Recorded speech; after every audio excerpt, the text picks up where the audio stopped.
بسم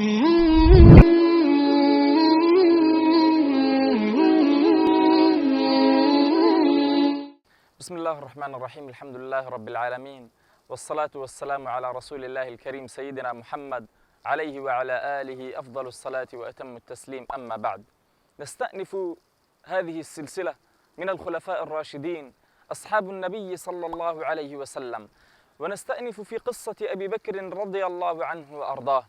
أبو بكر كان كثير البكاء، آذوه كفار قريش، منعوه من الصلاة، منعوه من الدعوة إلى الله، كم آذوه، كم حاربوه، فذهب يسيح في الأرض يتعبد ربه جل وعلا. فرآه في بيرة الغماد في أرض الحبشة، رآه رجل يدعى ابن الدغنة. ابن الدغنة هذا سيد في قومه، فقال له: يا أبا بكر، إلى أين أنت ذاهب؟ إلى أين أنت ذاهب؟ ظنه يريد تجارة أو إلى غيرها، فقال: أنا مهاجر. قال: إلى أين؟ قال: أنا مهاجر أسيح في الأرض أتعبد ربي، أتعبد ربي. قل إني أمرت أن أعبد الله مخلصا له الدين. أسيح في الأرض أتعبد ربي. فتعجب ابن الدغنة وقال: والله ما مثلك يخرج ولا يخرج يا أبا بكر، والله ما مثلك يخرج ولا يخرج، إنك لتصل الرحم وتكسب المعدوم وتعين على نوائب الحق وتكرم الضيف، والله ما مثلك يخرج ولا يخرج، وإنك سترجع إلى مكة. قال: كيف؟ قال: سترجع إلى مكة وستكون في جواري يا أبا بكر. فرجع ابن الدغنة ومعه أبو بكر إلى مكة، فطاف بين كفار قريش فقال لهم: يا أهل مكة، يا أهل مكة، إن أبو بكر في جواري، كيف تخرجونه يا أهل مكة؟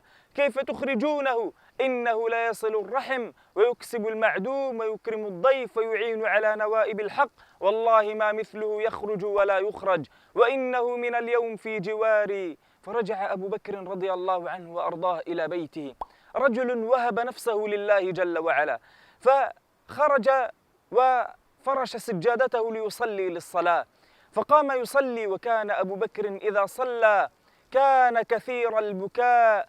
ألم يأن للذين آمنوا أن تخشع قلوبهم لذكر الله. كان إذا صلى بكى لله جل وعلا، فيقبل عليه الصغار والصبيان والنساء فيجلسون عندهم، وقد آمن منهم من آمن، قد أفلح المؤمنون.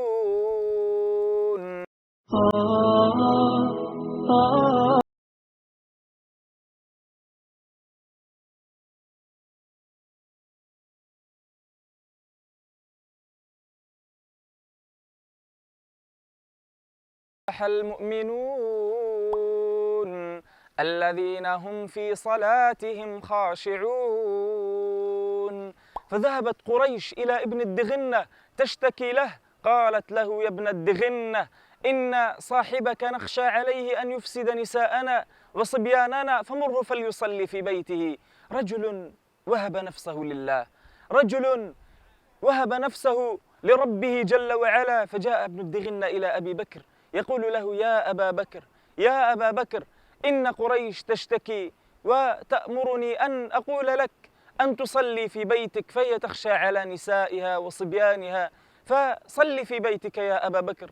فصلى في بيته بضعة أيام فلم يطق الصلاة في بيته. رجل وهب حياته لله جل وعلا. قل إن صلاتي ونسكي ومحياي ومماتي لله رب العالمين. لم يطق الصلاة في بيته، فخرج في هذا المصلى خارج بيته فصلى أبو بكر. فرجعت قريش إلى ابن الدغنة تشتكي له، قالت: يا ابن الدغنة، إن صاحبك نخشى عليه أن يفسد نساءنا وصبياننا، فمره فليصلي في بيته. فذهب ابن الدغنة إلى أبي بكر فقال أبو بكر: يا ابن الدغنة، قد رددت لك جوارك، قد رددت لك جوارك. قال: إذن أنت في جوار من يا أبا بكر؟ قال: أنا في جوار الله جل وعلا، أنا في جوار الله سبحانه وتعالى. قل إن صلاتي ونسكي ومحياي ومماتي لله رب العالمين.